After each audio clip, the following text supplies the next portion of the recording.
Hello, welcome to 100 Yards of Football Sports Talk. Today we have a fascinating segment we're working on today. Yours truly, yes, I like to talk high school ball, but today we got a different flavor. We're going to venture into blending in some NFL because my guest is a former NFL player, but now he's on the other side of the road here with the high school work, and it's a joy to have him here, the one and only Kordell Stewart, former football great, nicknamed the Slash. He's here going to talk some football with me today. So if you like the show, please join in and share today's show. Welcome to 100 Yards of Football Sports Talk. Coach Stewart, I affectionately call you Coach Stewart. Even though we can talk about all those years in the NFL, the Slash, how you doing today? Coach, I'm doing great, man. Glad to be on with you. And you mentioned playing in the National Football League and now being a high school coach. Good God Almighty. It's a Well, whole different ball of wax, whole different ball of wax. Well, I affectionately say that because for all the Steeler fans that loved you, your time in Chicago, time with the Ravens, all those years of having success playing two positions, which you and I both know is just at the highest level. It's just a rarity. Everyone can't do it. Even the best can't do it. But you were blessed to do both sides of it, being a quarterback in the NFL, leading your team, the AFC Championship game, things like that. That whole NFL career, and it was magnificent in itself. But now I get the pleasure of joining time with you on the other side of the road. And when I call it the other side, I'm talking about being able to touch lives on a high school level, touching kids' lives. And my favorite part about bringing you on today is because I just want you to talk about that journey from you and triggering over or crossing over, should I say, to working with high school kids and developing them, because I think that is a gift that you have. Yeah, thank you much, Coach. I appreciate it. Well, I think we all have to remember, we came from somewhere, and that's where it started with me. Little league, middle school, and then high school. Knowing that I do have a son on the team, it influenced me to be out there even more. But with that, it's not just my son. I also have other sons on the team too, on the offensive side, on the defensive side, special teams, even the kids who never make it an opportunity to step on the varsity field, the kids on the JV team, because they do their research, they find out who you are, they start Yes. talking to you in a certain way to where you have to give back to them to let them know that you're one of them. Right. And sometimes you get so caught up into the bells and whistles of what someone may have done over time, you still have to strip that bell and whistle down of its color that you've had the opportunity to see as a youngster and know that I was that youngster too before, that had someone that had my back, that talked to me every once in a while when things weren't great. Didn't have always have the greatest grades, or if you will, the most discipline. And I don't mean undisciplined to the point where I was a problem, but being lazy like some kids are in school and needed that pep talk every once in a while. So, it's kind of full circle right now, right? Now I have, receivers that I'm coaching and quarterbacks that I'm coaching, to sometimes dropping a word into some of your secondary players that you have sometimes, to some the linemen, to the offensive linemen, to even some coaches sometimes, and drawing from my experience on the highest levels, to give back to this game on the high school level. It's fun. It's a joy. Sometimes when you get home and you lay down and get ready to take that nap before you go to sleep all the way, you recognize how much energy you put into this thing. And it causes you to ask yourself the question or two, like, what the heck am I doing? Right? Because the payroll, it ain't the greatest payroll when you come from where I've come from. So that's a balancing act within itself. But Yes. because I love it so much, it's not even about the money. It's about the camaraderie. It's about taking kids to a place where psychologically their parents or even the kids individually don't understand. And sometimes when you give them those secrets to the game, it allows those steps that we see high school kids take sometimes, those 3 to 4 extra steps, you Yeah. minimize them now to just 2 to 3 steps. And you make them look fluid. You make them look like they're comfortable and like they know what they're doing, and to see the process evolve My goodness, it's a beautiful thing when you ask a kid 6 times to do something, right? I said 6 times, not once. Like in the league, it's 1 time, right?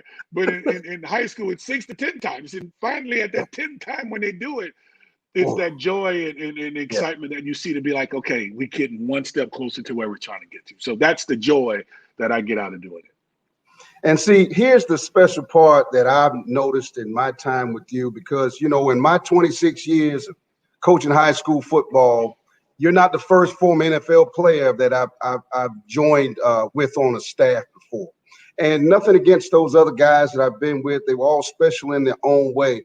But there's a certain vibe and a certain ability, a certain gift. You can recognize, us old guys in the game can tell when people have that gift of being able to, you know, at the end of the day, it's not about the NFL. It's about when you communicate with those kids, you talk about you engulf all those experiences to make you a very good player, but you're able to gently pour those things into a kid where it's not even about where you played and when you play. It is truly about the coaching increments of being successful. Those are the things that, and like I said, now part of the North Atlanta family as defense coordinator and getting a chance to coach your son, who I tell you right now, I tell all the viewers, sports fans, he coaches him. They all the same to him. He's got 80 sons out there when it's at the end of the day. And I respect that about you, because a lot of times veteran players that flipping the script to not think that kids can do what you did. Mm-hmm. Instead, you have to treat them like potter's clay Mm-hmm. and be able to mold them. I mean, I've watched you mold some kids on the team it's fascinating. It is a joy to watch. And like I said, everybody can't do it. And that's why, you know, when I got up here with the Warrior family, I kind of laughed and I said, man, you kind of been hiding out, because I didn't know you were up here. You were hiding out because, you know, and I'm going to talk about, you know, there's some, you know, usually schools in Metro Atlanta love to brag about when they have an ex-NFL player on their staff, Right. because they, you know, that's part of the hoopla and Right. that's part of the wow factor, you know, but that didn't happen at North Atlanta, and it's amazing because all credit and respect to Jamie All, our head football coach, who I think is a wonderful guy, wonderful man first, Yeah. and wonderful coach second. You know, to have you on the stage, and he's an offensive guy, Mm-hmm. so, and I know how well he's done because I've had to face him quite a few times. I think we probably even now. He's got me. I'm probably got him more than he got me. At least it's my show, so that's what I'm going to say. We together now. We together now. Right. But being together with him and watching you all intermingle with training these kids to be successful, I'm in awe, because high school football coaching isn't. I tell the young coach, it's like an abyss. You're Mm-hmm. walking into something and it's a little different. It's not college. Yep. You have to create it. So, Yep. Coach, I've watched you, and I love calling you coach because I've watched you do it.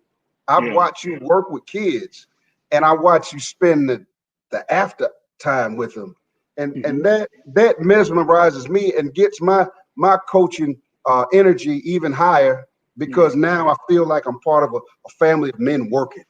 Oh yeah. Well, the thing you thing you have to have, and you know, sometimes when you get around high school coaches, you know, everybody has an ego, right? Because they believe in what they believe in, right? Right. And all due respect to everyone's experience, no one's experience when it comes to these kids is greater than another. It's more or less, how can you take those collective experiences and gel them together good enough?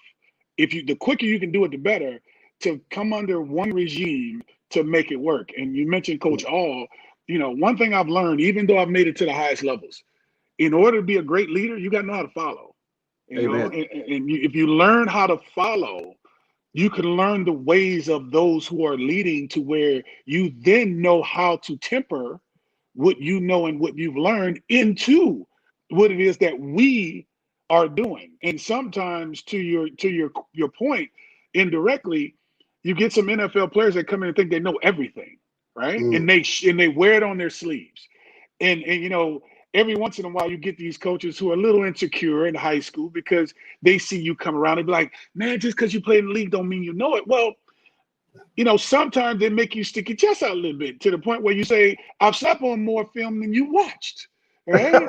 That's right. But instead of saying that, you let them have their moment because you've been there, you've done that, and you just go about your business with coaching them the way you were coached by great coaches. I go back Right. to college, Bill McCartney, Mm. arguably one of the greatest coaches in college football history, to Bill Right. McCartney, to Bill Cowher, in Pittsburgh, Right. who's now a Hall of Famer, who's a That's right. great players coach. So I've been under some phenomenal regimes to where it was always about the players and everybody and just not one guy. So if that applies to a team, what you think how it applies to a coaching staff? And the only thing I know how to do, because again, I have a kid, is Right. to treat these kids no different than I treat my own. And Amen. as you alluded to, I'm on mine like white on rice, figuratively. Cold on ice. Oh my goodness. I mean, I don't let the tongue lay down too far down in my mouth when it comes to letting that thing go and bouncing it around to Right. articulate what I need him to understand he needs to do, because I have even more expectations of him because of how I Right. raised him and how I taught him. Now, other kids coming from different backgrounds, you know, we don't get a chance to do the DNA test of the parents, how they Right. raise the kids at home. So it's a little more delicate hand that you Right. deal with those kids with. But, there's levels to it, right? Right. Cyrus, constructive criticism, if you will, and being ridiculed is on level 10 with me. Correct. Everybody else, I might start off at 3 and steadily work my way up to hopefully we can get to 8, to where by the time we get to 8, their tolerance level is phenomenal to where we could That's right. walk in any lion's den and we'll be able to ball out. You can ask any kid on the staff, on the team that I coach or was connected to, they'll come back and say, Coach Stewart crazy, but you end up seeing them on film doing the same things that we've talked about, to where you just Correct. want to minimize the thought process. You want to take this steak that has all this fat on it and just get to the core of it, right? And if we can Right. get to the core of it and diminish all the extra verbiage and how we, teaching to try to make these kids be tough through words, but teach them be tough on how they work Right. smarter and not harder. We'll get to the hard part because the game itself is already hard. It's the Correct. smarter side that gets the kids to that space quicker, to where if we could get them to gel quicker, that makes our job easier, to the point where now we can turn our backs and trust them and allow them to do their thing. And that's how I was raised, let Right. alone coached, raised by my parents, coached by my coaches who were father figures, to where now here I am being a father/father figure and a coach, to where with the experience that you had with coaching, I can't do nothing but learn with how you teach your kids, Right. with what you're asking of them, good, bad, and or indifferent, because we all make mistakes. So Right. it's a learning curve across the board, to where the quicker we can get to what we mean and what we want these kids to do, and then be able to articulate it. Because remember, Right. the quarterback position, it's the most particular and it's the most anal That's retentive right. position on the field. Just like your corners, when they got to play man and catch man, when they're That's playing right. 5 yards off, they got to be, they got to be in their own space, and they Right. got to understand it the right way, to where when they do it right, oh, it's like artwork. You. It's just, oh, it's the most beautiful thing. And that's what I try to get my kids to do. Even if some of them have 2 left feet, coach, I try to get half of that foot to be a right one, to where we got 1.5 left one and a half a right one, to where if we can get to that place of just giving me them first 2 steps in that thought process, we're on our way. And it's not the National Football League, but it's just football. And you have to start somewhere. And why not give these kids the way to understand it, the way the big boys did? And if that's all like, again, I know we and you have a tendency to talk all the time, and I can't help it, but Yeah. Yes. Yes. you get some parents sometimes say this, do you want your son to do what you did, or do you feel there's a lot of pressure on your kid? I'm like, it's like parents who were in the military or Yes. parents who were doctors. If that's the world in which you're in, and these kids are raised in that world, that's truly all they know. Right. That's So, all they know. so, so if a kid comes from a background of entitlement, but I come from a world of the struggle, you know, the kid from entitlement and vice versa, they won't Right. understand it. So it's not a foreign language Right. in my household with how the game needs to be understood from my kid, to where how I coach my kids, so that when they go about their business, if this is all they know and this is what they were taught, his mom was in the military, she was in the army. Right. So if you want to talk about somebody that's actually dropping the hammer, I'm the nice guy. You're a nice Okay, guy. I'm the You're a nice good guy. dad. I'm Good parent. daddy. So it's like he's been under some tutelage of understanding your responsibilities, be Right. responsible and respectful to others, treat others the way you want them to treat you. Right. And if they're not deserving of that treatment, leave them sitting there, right? And so if that's how we all were raised in our household, when it's time to go about our business, it's like waking up in the morning, brushing your teeth, right? That's It's right. normal. It's normal. Standard It's nothing operating new procedure. to it. Yes, sir. 100%. So yeah, I appreciate the compliment, coach, about everything that I do with the kids, because honestly, I'm just going about it the way I was taught. I don't see it, Okay. far as recognizing it, because I'm just keeping my head down and I'm just grinding with them. I'm always texting Coach All. I'm always texting you about, thought process of what you think about this, that, and the other. And you say, no, we can't because of this, that, and the other.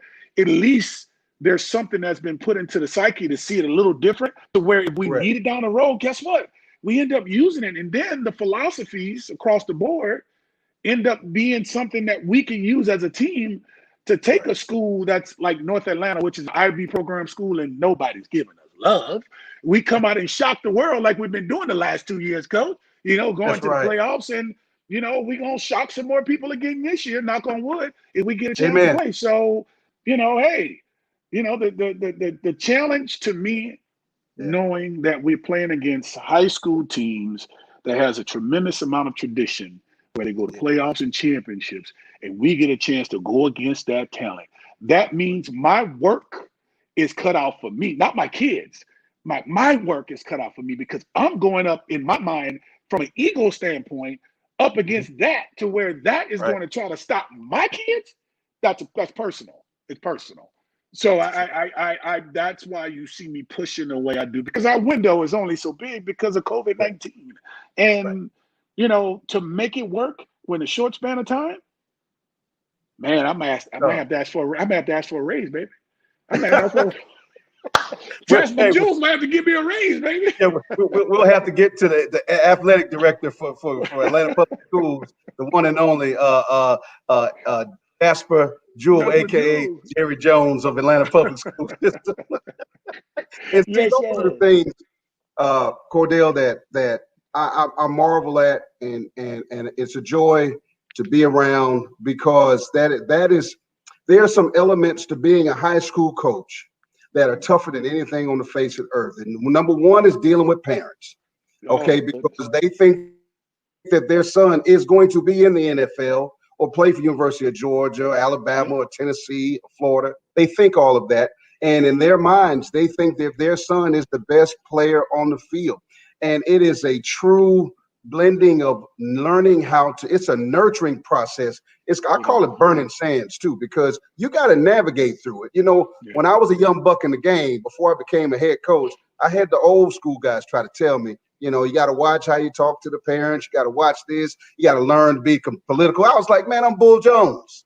I'm Bull Jones, and I play man coverage. I play cover zero, and we're going to go hit you in the mouth when the Yes, sir. ball snaps, and either your Mhm. son is on the field or he's not on the field, but he's going to work his tail off. Well, as I uh, went further into coaching, I had to learn the nooks and crannies. Some of those situations I lost because I wasn't ready to absorb having to embrace myself with connecting with parents and the whole navigation. I'm not saying Mhm. giving in, but the whole be able to navigate. Hats off to my mentor Al Hughes from Lovejoy High School, who's one of the greatest coach ever in Clayton County. I'll say it right now. He was the greatest, and learning from him how to navigate through dealing with parents. That was a rough spot for me that I didn't know how to do. But here I am, 26 years in the game. I do know how to do it now. But to watch you talk to the parents, man, I'm like, wow. I mean, it is truly, it's a gift. It's a gift of being able to connect and articulate and let them know, hey, listen, your son still needs to work on some things to get better. And and that's the truth. It's not that you're kissing up and things of that nature. And then the next part you talked about was dealing with coaches, because you and I both know there are a lot of high school coaches all over the world that did not play collegiate football, but they're high school coaches. And some of them are pretty good high school coaches now. So I'm not taking anything away from them. But when you bring in somebody that's done it to the highest level, you're correct. Sometimes, it's hard for them to feel that elephant in the room and ignore it. And so a lot of times coaches that can give some of their gifts, I call it gifts, because maybe it's not X and O's, maybe it's just a tempo of thing. With you being able to do that, and me coming in and watching you do it, after North Atlanta already went to the state playoffs last year, had a great season, had 2,000-yard rusher, but you coaching two positions, quarterback and receivers, which for me, that's a bit. That is, you're talking about two prime positions, and then with the head coach being the OC, but him being so comfortable in his skin with what's going on, that's a blessing. And that's why another reason why I wanted you here, because it goes food for thought to help coaches out there across America. You could be on the West Coast, East Coast, North, South, Midwest, it doesn't matter. But the blend of because there are a lot of former players in Metro Atlanta, NFL players, and I will beg to differ that a lot of them that are not coaching, that do not go back to the high schools, because what you do, I call giving back. That's what I call. I call it giving back, because you don't walk into this for the money. Nobody does. Not for what you're gonna have to deal with. So, and then the added, I don't call it a pressure, but it's definitely a highlight to you to have your son out there and he's on the other side of the ball with me. And yes, you know how I coach now, but you're right. Those intangibles about learning how to deal with pressure and then, having to navigate. But as dad, you and I kind of cut from the same cloth with that tough love. So that leads me to this point. Let's talk real quickly about your experience with the recruiting and how you see it happening in today's football. Well, it's funny you mentioned the recruiting side, because you and I are in the midst of making sure our kids are good right now as we speak. You and Coach All, and with all the connections you have and the people that I know, and Coach All and the entire coaching staff. Let's be transparent. When it comes to recruiting, for me, it goes two different ways. There's a good side and a bad side to it. Right. The good side is kids have opportunity to fulfill dreams and continue the fulfillment of a dream to get closer and closer to something that they may have dreamt of, which is playing on the collegiate level, or even have a chance to even play to the next level, whether it's in Canada or it's in the National Football League. But the piece that really gets me sometimes when it comes down to recruiting is making sure the coaches are looking out for the best interest for the kids. Don't give me conversations about a measurable. There's a kid by the name of, I think it's Kemp Champion. I think it is the receiver that plays for Oregon State right now. Right. He's 5'5", 141-pound receiver that will be starting next year in the Pac-12. And that's a Power 5. Okay? Right. And so when I was coming out, it was relationships, it was connections, but most importantly, it was the work that was put in on the football field. And if the kid has the talent And if you're asking the kid to get up first thing in the morning, if you're asking the kid to burn the midnight oils and doing his homework and getting A's and B's, it's your obligation and responsibility as a coach, because I was that player too that had a coach that wants to go out of their way to get you into school. And the pressure that I put on myself is when I coach my kids from a Division 1A talent standpoint, and I coach my kids from a professional standpoint. I don't demean my kid because he has 2 left feet, because those 2 left feet can turn to 1.5 left feet to a half of a right foot, which means there's a tremendous amount of improvement, right?